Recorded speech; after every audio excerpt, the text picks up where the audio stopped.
미국의 뉴욕대학교 부속병원 재활병원 센터 벽면에 보면 이런 글이 써 있다고 합니다.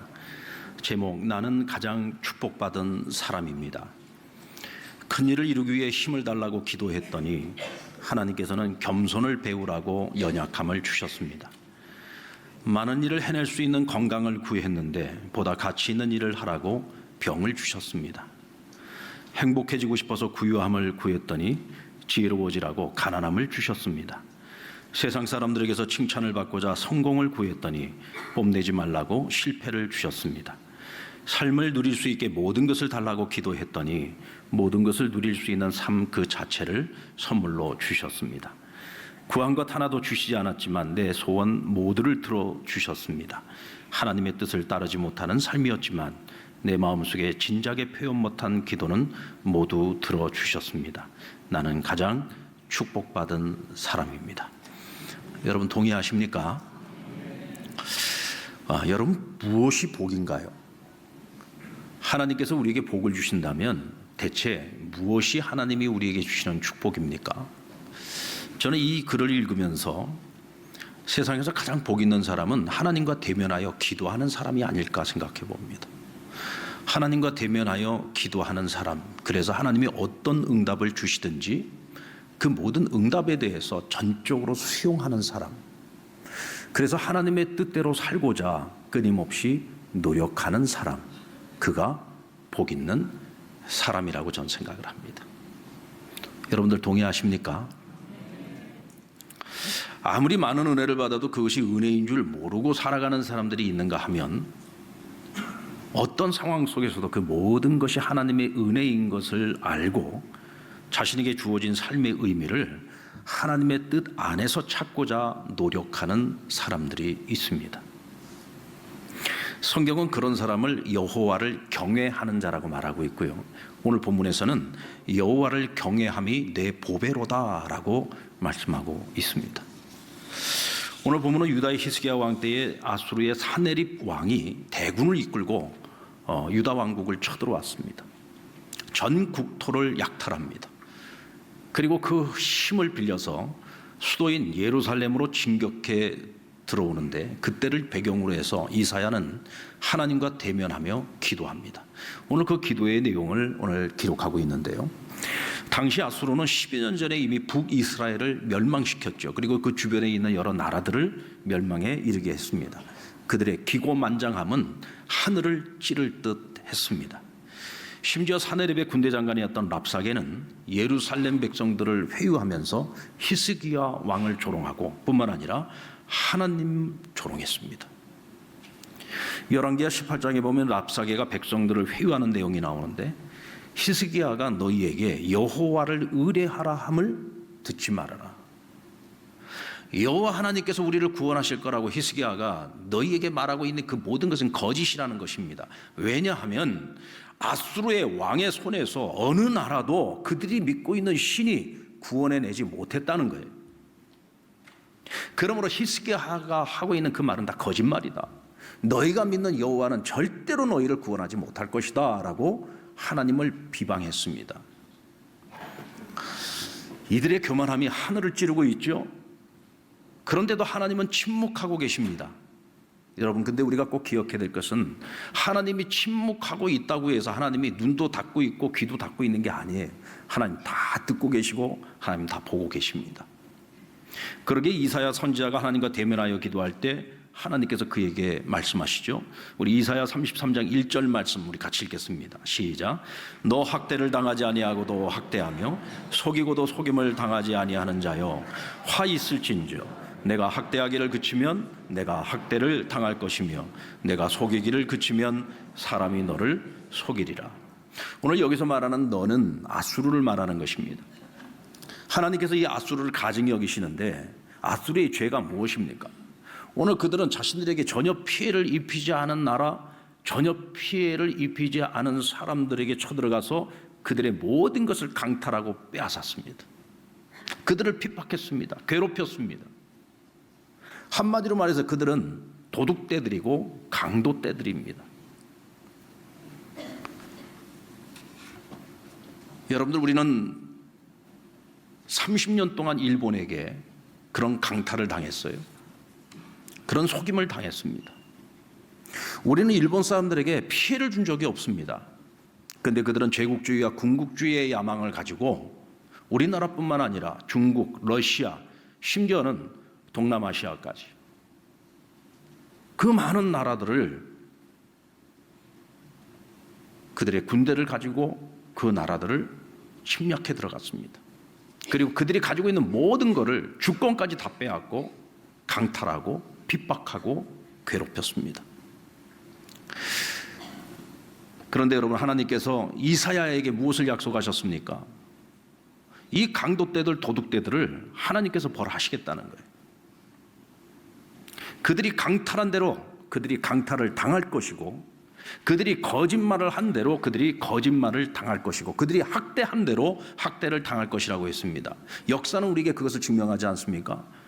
결국은 아수르가 누구에게 망했어요? 바빌론에게 망했습니다. 일본은 누구에게 손을 들었습니까? 원자폭탄 한 번에 그들은 결국 항복하고 말았습니다. 오늘 이 약속의 말씀을 붙들고 이사야가 기도합니다. 2절 말씀 우리 같이 읽을까요? 시작. 여호와여, 우리에게 은혜를 베푸소서. 우리가 주를 앙망하오니 주는 아침마다 우리의 팔이 되시며 환난 때에 우리의 구원이 되소서. 여기서 우리가 주를 앙망한다 할 때 이 앙망한다는 말이 어떤 말인가요? 자, 어떤 사람이 늪에 빠졌습니다. 늪에 빠진 사람이 살아나올 수 있는 길은 누군가가 와서 그에게 생명줄을 던져줘서 그를 구원해 줘야 되죠. 그러니까 늪에 빠진 사람이 지금 누군가가 와서 나를 구원해 주기를 간절히 기대하고 간절히 바라는 마음, 그것이 앙망하는 것입니다. 근데 이 사람이 구원받으려면 누군가가 늪에 빠져 있다는 것을 알고 찾아와야 되잖아요. 그래서 어떻게 해야 됩니까? 내가 여기 있다. 도움을 요청하는 내가 여기 있다. 누군가가 와서 나를 구원해 주지 않으면 난 여기서 죽을 수밖에 없다라고 하는 것을 끊임없이 어떻게 알려야지 되잖아요. 그것이 앙망하는 것입니다. 오늘 이사야 선지자는 우리를 아수르의 손에서 구원해낼 자는 오직 하나님 한 분밖에 없습니다.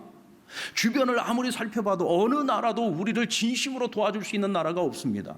우리를 구원해 줄 수 있는 능력을 가지고 있는 어느 나라도 없습니다. 오직 하나님만이 우리를 구원하실 수 있습니다. 이 간절함을 가지고 하나님 앞에 앙망하며 기도하고 있는 것이죠. 그런데 사네립의 군대 18만 5천 명의 군대가 예루살렘을 둘러쌌습니다. 여러분들 성 안에서 성 밖에 있는 18만 5천의 사내립 군대를 바라보았을 때 그 마음이 어땠을까요?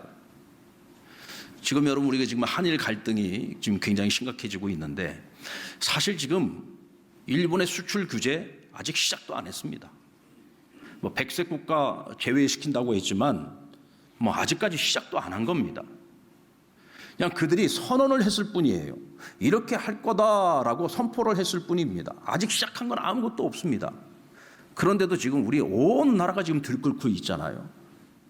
그 불확실성 앞에서 우리가 지금 얼마나 두려워하고 근심이 많고 걱정이 많고 염려가 많습니까? 그런데 성 안에서 성 밖의 군대를 볼 때에 마치 바닷가에 모래알과 같다고 했어요. 메뚜기 떼와 같다고 했습니다. 그 어마어마한 군대가 지금이라도 당장 집어삼킬 것처럼 지금 성 밖에서 진을 치고 있어요. 그 군대를 바라볼 때 얼마나 두려웠겠습니까? 성 안에 있는 왕도 두려웠고 백성들도 두려운 거죠. 그러니까 그렇게 믿음이 좋은 히스기야 왕이 하나님을 의지하기보다 인간적인 방법을 강구한 것이 무엇이었어요? 자신의 왕궁과 그리고 성전 안에 있는 모든 금붙이란 금붙이는, 심지어는 문짝에 붙어있는 금, 기둥에 붙어있는 금까지 다 벗겨내가지고 금과 은을 아수르 왕에게 갖다 바쳤어요. 그의 마음을 달래서 제발 좀 돌아가라는 거예요. 우리 좀 그냥 살게 좀 내버려 두라는 거죠. 결과는 어떻게 됐습니까? 가진 거 다 빼앗기고 결국은 히스기야가 얼마나 조롱을 당하고 멸시를 당했습니까? 그것뿐인가요? 이스라엘 하나님이 조롱을 당하고 멸시를 당했습니다.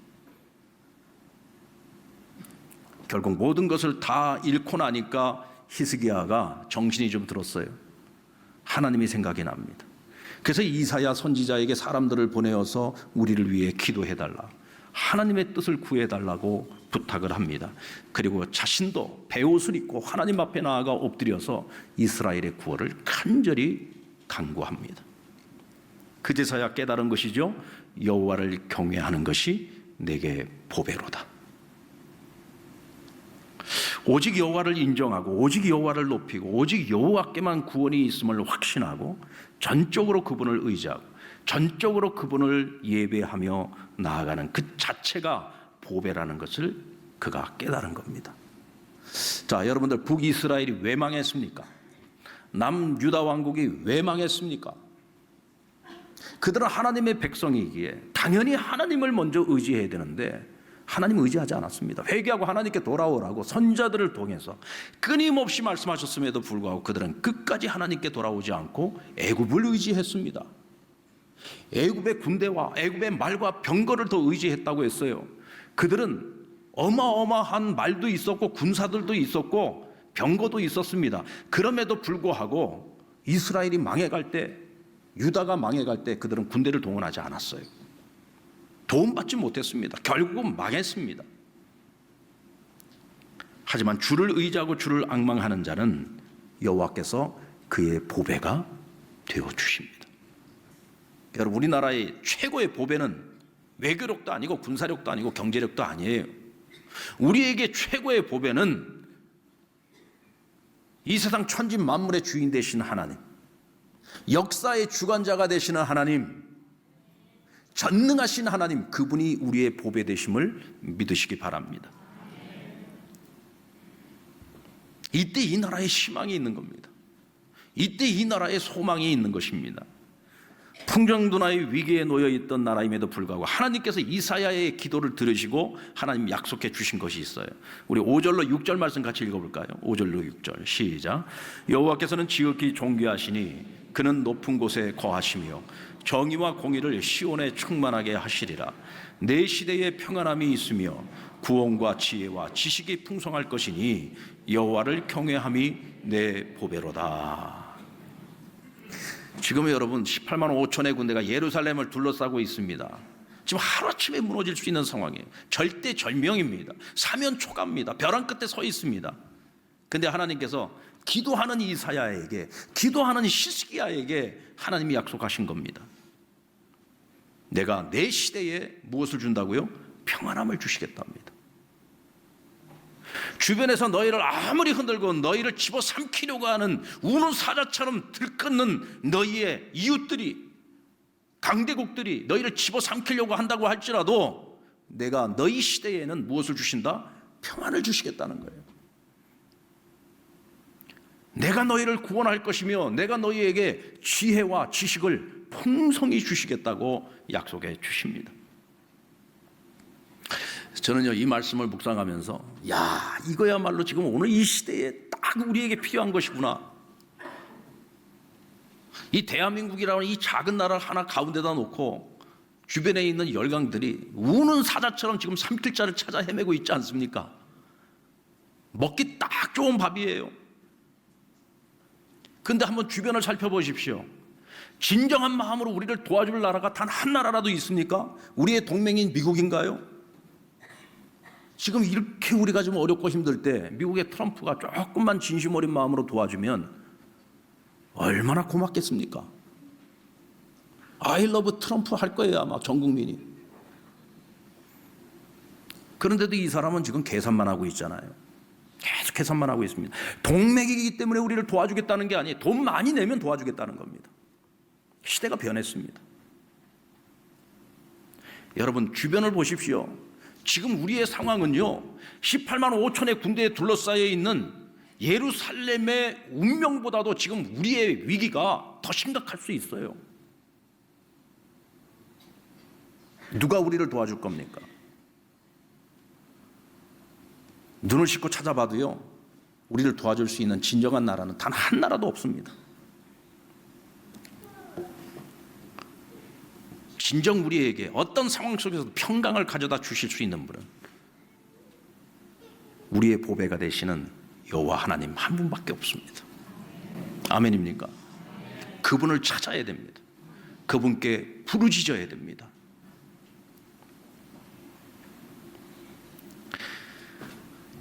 여러분, 이 나라에 살 길은 하나님이 우리에게 지혜와 지식을 주시지 않으면 안 돼요. 어떤 문제가 있어도 그 문제를 풀 수 있는 능력만 있으면 되잖아요. 그러려면 지혜와 지식이 필요합니다. 근데 이것은 세상의 지혜와 지식 갖고는 안 돼요. 어떤 지혜와 지식을 가지고서 문제를 풀어보려고 몸부림을 쳐도 안 됩니다. 지금은 하나님의 지혜, 하나님의 지식을 주셔야지 돼요. 하나님이 직접 건져내시지 않으면 안 된다는 거죠. 그럼 왜 하나님께서 우리에게 이런 위기 상황을 허락하시는 걸까? 역사의 주관자가 되시는 하나님께서 왜 지금 이 나라를 그런 위기 가운데로 지금 몰고 가시는 걸까? 그 이유가 뭐라고 생각하십니까, 여러분? 저는 아무리 생각해도요, 하나님께서 이 위기를 통해서 한국교회를 살리시려고 하는 것 같아요. 한국교회를. 지금까지 그 어느 때보다도 한국교회가 이 세상의 근심거리, 걱정거리가 됐던 적이 없습니다. 교회가 왜 그러냐고. 왜요? 교회가 영성을 잃어버렸습니다. 교회가 세상에 가지지 못한 하나님이 주신 거룩함을 잃어버리고 있습니다. 하나님도 우리를 보면서 걱정하시지만 세상도 우리를 보면서 걱정을 한단 말이죠. 이 나라의 부흥은 언제나 교회의 부흥과 연결되어져 있었습니다. 여러분, 1907년 평양 대부흥을 왜 하나님께서 우리 민족에게 허락하셨습니까? 평양 대부흥 운동을 통해서 교회가 살아나기 시작하고 교회가 부흥하기 시작하면서 여러분, 일제 식민지 30년 치하에서 이 나라가 견뎌낼 수 있는 힘을 하나님께서 미리 비축시켜 주신 거예요. 만약 그런 영성을 우리가 준비하지 못했다면 정말 일제 치하의 30년 동안 우리는 모든 것 다 잃어버리고 말았을 겁니다. 정신마저 다 잃어버리고 말았을 거예요. 하나님께서 한국교회의 부흥을 통하여, 영적 부흥을 통하여 하나님 이 나라의 경제를 살려주셨고 오늘의 부흥을 이루게 하셨습니다. 그런데 지금 이 나라가, 아니 이 땅의 교회가 근심거리가 되고 걱정거리가 되니까 나라가 지금 여러분 망해가고 있어요. 나라가 위기 가운데 지금까지 잘 달리고 있었던 대한민국이라는 이 배가 지금 침몰할 것처럼 보이지 않습니까? 이 나라를 살릴 수 있는 길, 이 나라를 다시금 부흥케 할 수 있는 길은 한 가지밖에 없어요. 교회가 살아나야 됩니다. 교회가 잃어버렸던 영성을 회복해야 되고요, 그동안 잃어버렸던 거룩함을 회복해야만 합니다. 하나님의 마음을 감동시키지 않고는 안 되는 거죠. 하나님이 이 위기 속에서 우리에게 지금 기회를 주시고 있는 겁니다. 왜냐하면 이 나라는 하나님의 사람들이 기도로 세운 나라이기 때문에 그렇습니다. 그들의 피와 땀과 눈물로 세워진 나라가 대한민국이기 때문입니다. 그러므로 교회가 교회되고 예배가 예배되고 교회의 거룩상을 회복해야만 하나님의 은혜와 축복이 이 나라 가운데 계속 지속될 수 있습니다. 그래서 저는 오늘 우리 상담교회 성도들에게 한 가지 도전을 드리려고 합니다. 여러분, 하루에 1시간 기도를 시작하십시다. 예수님께서 겟세마네 동산에 제자 3명 데리고 올라가시면서 나와 함께 깨어 있어 달라고 부탁을 했죠. 기도하고 내려와서 보니까 전부 잠들어 있는 거예요. 예수님께서 그 제자들을 깨워서 뭐라고 하셨습니까? 너희가 1시간도 나와 함께 깨어 있지 못하더냐. 1시간입니다. 이 1시간은 우리가 살기 위해서, 이 나라를 살리기 위해서 우리가 할 수 있는 최소한의 기도 시간입니다. 여러분들 드라마 보는데 1시간이 훌딱 지나가나요? 아니면 시간을 봐가면서 드라마를 보시나요? 드라마 1시간 훌딱 지나가지요. 근데 왜 이렇게 기도 1시간 하는 게 어렵습니까? 기도를 하도 안 하고 사니까 기도 1시간 하는 게 그렇게 힘든 겁니다. 1시간 기도는요, 우리 믿는 자가 자기 영성을 위해서, 내가 살기 위해서라도 최소한으로 해야 하는 기도의 시간인 거예요. 각자의 삶의 자리에서 1시간 기도를 한번 해보자는 거예요. 교회에 나와서 함께 기도할 동역자들을 찾아서 함께 1시간 기도를 해보자는 겁니다. 회개하면서 기도하자는 거예요. 거룩함을 회복하기 위해서 기도하자는 겁니다. 아멘입니까? 한번 우리가 1시간 기도해서 하나님이 이 나라를 살리시는지 안 살리시는지, 이 나라를 부흥케 하시는지 아니하시는지 우리가 한번 시험해 보자고요. 1시간만 기도해도 하나님이 일하시고 1시간만 기도해도 하나님이 역사하십니다. 기도를 너무 안 하니까 하나님께서 일하고 싶어도 하실 수가 없는 거예요. 여러분, 지금 나라를 위해서 마땅히 기도해야 되잖아요. 기도하지 않는 건 죄입니다. 이와 같은 기회를 하나님께서 오늘 이 땅의 교회에게, 이 땅의 성도들에게 하나님이 이 기회를 주신 거예요. 이 기회를 놓치면 어쩌면 이 기회가 다시는 오지 않을 수도 있습니다. 여러분, 우리는 어떤 경우에도 이 기회를 반드시 잡아야 됩니다. 이를 위해 기도해야 됩니다. 교회가 거룩함을 회복하게 되면 이 땅의 교회로 인해서 이 나라는 반드시 부흥하게 됩니다. 여러분, 열왕기하 19장 34절 말씀 같이 한번 읽어볼까요? 시작. 내가 나와 나의 종 다윗을 위하여 이 성을 보호하여 구원하리라 하셨나이다 하였더라. 자, 하나님께서 히스기야의 기도를 들으시고 이사야의 기도를 들으시고 내가 이 백성과 이 예루살렘과 함께 하시겠다는 거예요. 내가 너희의 보배가 되어 주시겠다고 말씀하십니다. 내가 너희를 구원해 주겠다고 말씀하십니다. 근데 그 이유가 뭐냐? 내 종 다윗을 위하여 내가 너희를 구원하겠다고 말씀하죠. 여러분, 다윗이 죽은 지가 언젠데요? 다윗이 죽어서 천국 간 지가 언젠데 아직도 하나님께서 누구를 써먹고 계세요? 다윗을 써먹고 계시는 거예요. 내 종 다윗을 위하여 내가 너희를 구원하겠다고 말씀하십니다.